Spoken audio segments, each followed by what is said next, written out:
വ്യാപാരി വ്യവസായി ഏകോപന സമിതി സ്നേഹസ്പർശം കുടുംബ സുരക്ഷാ പദ്ധതിയുടെ 17ാം ഘട്ടം വിതരണം ചെയ്തു. 5 കുടുംബങ്ങൾക്ക് 50 ലക്ഷം രൂപയാണ് 17ാം ഘട്ടത്തിൽ വിതരണം ചെയ്തത്. കുടുംബ സുരക്ഷാ പദ്ധതിയുടെ 17ാം ഘട്ട സമ്മേളനം GS ജയലാൽ MLA ഉദ്ഘാടനം ചെയ്തു.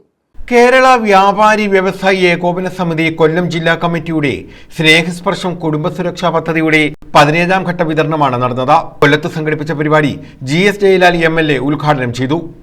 ഈ സമൂഹം ഈ സംഘടനയോട് കടപ്പെട്ടിരിക്കുന്നു എന്ന വാക്കല്ലാതെ മറ്റൊന്നും നന്ദി പറയാനില്ല എന്നതാണ് ഒരു വാസ്തവം. അതൊരു മാതൃകാപരമായ പരിപാടിയിലാണ് കേരള വ്യാപാരി വ്യവസായി ഏകോപന സമിതി ഈ നടത്തുന്നത്. ഏറ്റവും വലിയൊരു സാമൂഹ്യ പ്രതിബദ്ധത നിറഞ്ഞ മനുഷ്യമുഖമുള്ള ഒരു സാമൂഹ്യ ഇടപെടലാണ്. ഇന്നിപ്പോ ഇവിടെ 5 കുടുംബങ്ങൾക്കാണ് 10 ലക്ഷം രൂപ വീതം ഇത് നൽകുന്നത്.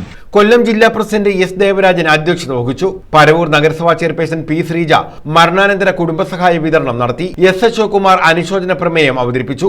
M Safeer, Jojo K Abraham, S Kabeer, Theelal, Nedungolam Raghu, Pradeep G Kurumandal, B Rajankurup, B Premananda, D Vavachan, Rajagopal Pavumba, Vijayan Pillai, Shajahan Bharanikkavu, Bavis Vijayan, MM Ismail തുടങ്ങിയവർ പങ്കെടുത്തു.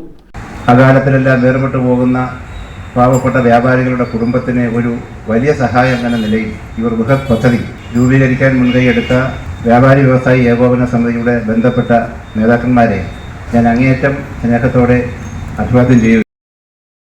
ന്യൂസ് ബ്യൂറോ, കൊല്ലം.